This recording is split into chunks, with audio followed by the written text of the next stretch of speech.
रब्बी शरह ली सदरी व यस्सिर ली अमरी वहलुल उक़दतम मिन लिसानी यफ़क़हू क़ौली। अल्लाह ताला सूरतुल बकरा आयत नंबर 186 में क्या फरमाते हैं? व इज़ा सअलका इबादी अन्नी फ़इन्नी क़रीब उजीबु दावतद दाई इज़ा दआनी फलयस्तजीबू ली वलयुमिनू बी लअल्लहुम यरशुदून। और जब पूछे तुमसे मेरे बंदे मेरे बारे में तो बेशक मैं करीब हूँ, जवाब देता हूँ मैं पुकारने वाले की जब पुकारता है वो मुझे, तो चाहिए कि हुक्म माने वो मेरा और ईमान रखे मुझ पर ताकि वो नेक रास्ता पाएं। ये आयत पूरी इंसानियत के लिए है कि हर शख्स अल्लाह ताला को पुकार सकता है, बीच में किसी दूसरे को डालने की जरूरत नहीं। लोग क्या कहते हैं, जैसे छत पे पहुंचने के लिए सीढ़ी चाहिए होती है, आप सीढ़ी के बगैर छत तक नहीं पहुंच सकते, इस तरह अल्लाह तक पहुंचने के लिए किसी और की बीच में डालने की जरूरत है। नाउजुबिल्लाह। इस तरह की मिसालें अल्लाह के लिए बयान करना हराम है। कुरान में क्या आता है कि अल्लाह के ऊपर ऐसी बात मंसूब ना करो जो इल्म पे मबनी नहीं। सूरह माइदा और सूरह निसा में आता है कि देखो अल्लाह पर वो बात मंसूब ना करो सिवाय वो जो हक है। सूरह हज में और सूरह मोमिनून में क्या आता है कि ये लोग यानी काफिर बगैर इल्म के अल्लाह के ऊपर ऐसी चीजें डाल देते हैं, ऐसी बातें कर रहे हैं जिनका इनको इल्म ही नहीं।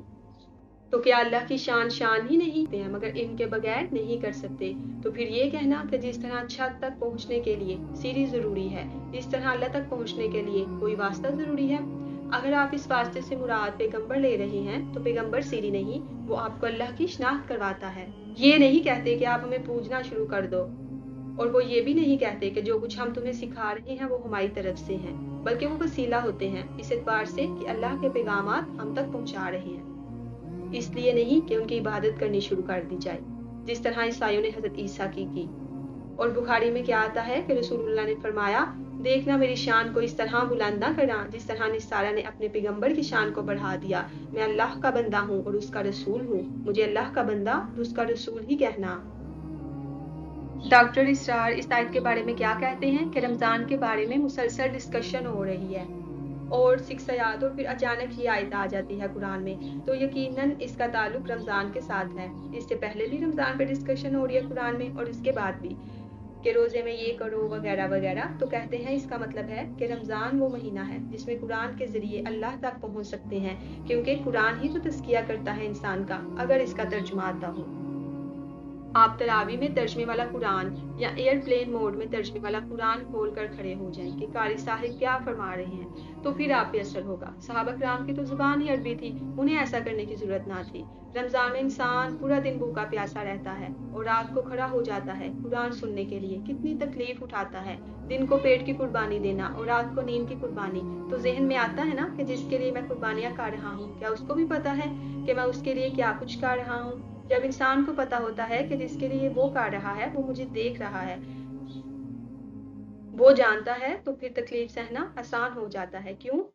क्योंकि इंसान को अंदर से खुशी होती है। सहाबा किराम भी नबी से सवाल करते थे, तो क्या आया, ए नबी मेरे बंदे पूछते हैं आपसे मेरे बारे में कि हम नींद भूख प्यास कुर्बान कर रहे हैं, तो अल्लाह खुश है ना हमसे, इसलिए आया। एक एराबी ने आप सल्लल्लाहु अलैहि वसल्लम से पूछा, ए रसूलुल्लाह क्या हमारा रब करीब है? अगर करीब हो तो हम उससे सरगोशियां कर लिया करें और अगर दूर हो तो हम ऊंची ऊंची आवाजों से उसको पुकारा करें। आप सल्लल्लाहु अलैहि वसल्लम खामोश रहे और ये आयत 186 सूरतुल बकरा की नाजिल हुई। सूरह काफ में क्या आता है? आयत नंबर 16, हमने इंसान को पैदा किया है और जो ख्यालात उसके दिल में गुजरते हैं हम उनको जानते हैं और हम उसकी रगे जान से भी ज्यादा उससे करीब हैं। तो फिर अल्लाह ताला करीब हैं और जिनकी दुआ रद्द नहीं होती। हदीस में है, हज़रत अबू हुरैरा से रिवायत है कि रसूलुल्लाह ने फरमाया, 3 किस्म के लोगों की दुआएं कभी भी रद्द नहीं होती, मजलूम की दुआ, मुसाफिर की और वालिद की अपनी औलाद के लिए की गई दुआ।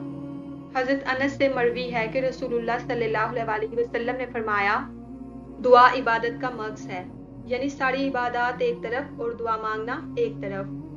बाज़ औक़ात हमें यूं लगता है कि हमारे पास कुछ नहीं रहा, हर कोई हम पे शराई कर रहा है, वसवसे आते हैं, तो जो दुआ करे वो कभी भी तन्हा नहीं होता, चाहे सारे असबाब काट चुके हों, दुआ असला है। इब्ने उमर से मरवी है कि रसूलुल्लाह सल्लल्लाहु अलैहि वसल्लम ने फरमाया, जिस पर दुआ के दरवाजे खुल गए इस पर रहमत के दरवाजे खुल गए। आफियत से बढ़कर कुछ नहीं। आफियत क्या है? दुख गम से महफूज। तो हमें आफियत की भी दुआ मांगनी चाहिए। नबी सल्लल्लाहु अलैहि वसल्लम ने फरमाया, अल्लाह से उसका फजल मांगो, अल्लाह को पसंद है कि उससे मांगा जाए। बंदों से जब भी मांगा जाए तो बंदा नाराज होता है, अल्लाह से मांगा जाए तो अल्लाह ताला खुश होते हैं। दुआ इबादत ही तो है। हदीस में क्या आता है? तकदीर को दुआ ही रोक यानी बदल सकती है और नेकी उम्र में इजाफा करती है। यानी तकदीर नहीं बदल सकती मगर दुआ से, और उम्र में ज्यादती नहीं हो सकती मगर दुआ से। हजरत हसन से मरवी है कि नबी सल्लल्लाहु अलैहि वसल्लम ने फरमाया, माल की हिफाजत ज़कात से करो, बीमारियों का इलाज सदके से करो, मुसाइब व हवादिस का दिफा दुआ से और तवाज़ु से करो।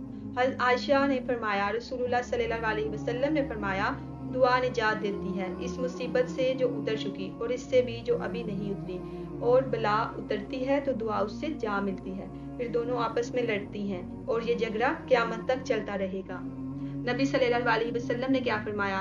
दुआ नाजिल शुदा और गैर नाजिल शुदा मुसाइब दोनों के लिए फ़ायदा देती है। हज़रत अनस से मरवी है कि रसूलुल्लाह सल्लल्लाहु अलैहि वसल्लम ने फरमाया, दुआ से थको नहीं, अल्लाह ने कभी किसी को दुआ से हलाक नहीं किया। तो दुआ की कबूलियत के भी कुछ आदाब होते हैं। हिलाल रिस्क उसकी शर्त है।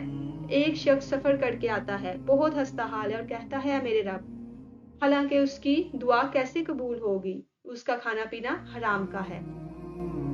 तो नामुमकिन चीज़ों की भी फिर दुआ नहीं करनी चाहिए, यानी कि किसी गुनाह की दुआ करें, कता रहमी की, किसी की मौत की दुआ करना। कबूलियत का एक वक्त मुकर्रर होता है, सब्र और जल्दी ना करें। अल्लाह बेहतर जानता है कि किस वक्त किसको क्या मिलना है और किस वक्त किसको क्या नहीं देना। अल्लाह ज़्यादा बेहतर जानते हैं, वो 70 माओं से ज़्यादा प्यार करता है। उसको पता है कि मेरे बंदे को कौन सी चीज़ कब फ़ायदा देगी और कब उसको कौन सी चीज़ का दिया जाना नुकसान का सबब है। हदीस में आता है कि इंसान जब दुआ करता है तो कुछ दुआएं फ़ौरन कबूल हो जाती हैं, कुछ कबूल नहीं होती मगर बलाएं टाल दी जाती हैं, और कुछ दुआएं आखिरत के लिए ज़ख़ीरा कर ली जाती हैं। क़यामत के दिन जब इंसान इन दुआओं का अमाल नामे में वज़न देखेगा, अजर देखेगा, तो तमन्ना करेगा कि काश दुनिया में मेरी कोई भी दुआ कबूल ना हुई होती। यहाँ तो जो भी मिलेगा उसे फना होना ही है। तो दुआ मांगते हुए फिर आजिज़ी और आहुजारी से भी काम लिया जाए। ये ना कहे कि अगर अल्लाह तू चाहे तो कर दे, बल्कि यकीन के साथ, इत्मीनान, भरोसे के साथ दुआ मांगे। कोई भी चीज़ अल्लाह के लिए नामुमकिन नहीं है और दुआ जल्द कबूल होती है। सजदे में, लैलतुल कदर, जुम्मे के दिन, वालिदैन की दुआ अपनी औलाद के हक में, मुसाफिर की, मुसीबत ज़दा शख्स की, मज़लूम की, जालिम के हक में बद्दुआ। और क्या आता है कि औलाद को भी कभी बद्दुआ ना दें, अपने आप को, अपनी औलाद को, अपने हादियों को और अपने माल को बद्दुआ ना दो। ऐसा ना हो कि वो घड़ी दुआ की कबूलियत की हो और तुम्हारी दुआ कबूल हो जाए। और बद्दुआ कबूल होने पे फिर तकलीफ कौन उठाएगा? वालिदैन। और दुआ ऊंची मांगो या आहिस्ता, अल्लाह करीब है। अपनी नीयत को देखो कि वो ये दुआ क्यों मांग रहा है। हदीस में क्या आता है कि मक्की दौर में हज़रत मोहम्मद सल्लल्लाहु अलैहि वसल्लम निकले तो देखा हज़रत अबू बकर सिद्दीक आहिस्ता आवाज़ से, और आप सल्लल्लाहु अलैहि वसल्लम आगे गए तो देखा कि हज़रत उमर बुलंद आवाज़ से, गरजदार आवाज़ से पढ़ रहे थे। सुबह को आप सल्लल्लाहु अलैहि वसल्लम ने अबू बकर से पूछा कि आप इतनी आहिस्ता क्यों पढ़ रहे थे? उन्होंने जवाब दिया कि मेरा रब करीब है। फिर आप सल्लल्लाहु अलैहि वसल्लम ने हज़रत उमर से पूछा तो उन्होंने कहा, मैं सोने वालों को जगाता हूँ और शैतान को भगाता हूँ। आप सल्लल्लाहु अलैहि वसल्लम ने दोनों की बात सुनी और सुनकर तारीफ की कि दोनों ही सही काम कर रहे हैं। इसी तरह हाथ जोड़ उम्रे में तलबिया ज़ोर ज़ोर से पढ़ना होता है, नमाज की तकबीरें ऊंची पढ़नी होती हैं, जहाद के मौके पे कुछ तकबीरें पढ़ी जाती हैं। फिर क्या फरमाया? फल यस्तजीबू, शर्त क्या है कि मेरा हुक्म माने। अगर वो मेरा हुक्म मानेंगे तो फिर मैं भी उनकी बात मानूंगा। उसी की तरफ उठते हैं पकीज़ा कलिमात और नेक अमल उसको उठाते हैं, यानी कि दुआ के लिए नफल पढ़ें, कुरान पढ़ें तो दुआ जल्दी कबूल होती है, उसके चांसेस बढ़ जाते हैं। सदका खैरात करके, रोज़े की हालत में, हज वगैरह। फिर क्या फरमाया? वयुमिनु, ईमान लाना, इत्मीनान करें और भरोसा करें, दुआ मांगकर जल्दी ना करें। फिर क्या फरमाया? लअल्लहुम यरशुदून, अगर अल्लाह इंसान को सब दे दे तो अल्लाह की तरफ हमारा रुजू कब होगा? आप खुद सोचें, आपकी ज़्यादा हुजूर वाली नमाज कौन सी थी? نیک نیتی کا روزہ، یہ اس وقت ہی ہوتا ہے جب انسان بہت زیادہ پریشان ہو، تو دعا کی اہمیت ہماری زندگی میں بہت زیادہ ہے اور سائنٹیفکلی بھی یہ پروون ہے۔ قلبی امراض کے افراد کے لیے جب چھپ کر دعائیں کروائی گئیں تو پچیدگیاں دور ہو گئیں، تو پھر کیا اعلان کیا گیا کہ آئندہ دعا کو علاج کا اضافی حصہ بتایا جائے۔ ہمارے ہاں اگر ڈاکٹر دعا کا کہتے ہیں ڈاکٹر نے بس ہو گیا ہے، اس لیے دعا کا کہنا، جبکہ دعا یقین، اعتماد اور بھروسہ ہے، اس سے جلد علاج ہو جاتا ہے۔ اللہ تعالیٰ کیا فرما رہے ہیں، لعلہم یرشدون، یعنی کہ ہدایت کی طرف دعا لے جاتی ہے۔ اللہ تعالیٰ کیا فرما رہے ہیں، لعلہم یرشدون، یعنی دعا ہدایت کی طرف لے جاتی ہے۔ ہدایت پا جائیں گے تو سارے کام ہو جائیں گے اور مشکل کے لیے راستہ بھی مل جاتا ہے۔ دعا کی قبولیت کیسے ہوتی ہے، اچھی آئیڈیا ذہن میں آنا، مثلاً آپ بیمار ہیں تو ڈاکٹر کو پتہ چل جانا، کوئی طریقہ پتہ چل جانا، اسباب کے پردے میں یہ کام ہوتے ہیں۔ پھر اللہ تعالیٰ شارک سے بھی زیادہ قریب ہے، مجھے ڈھونڈنے کی چاہ میں کیوں کھوجتے ہو جا بجا، اگر درگاہوں میں تیری نہیں تو یاد رکھ میں کہیں نہیں۔ رسول اللہ صلی اللہ علیہ وسلم نے فرمایا، ہلاک ہوا وہ شخص جس کا آج کل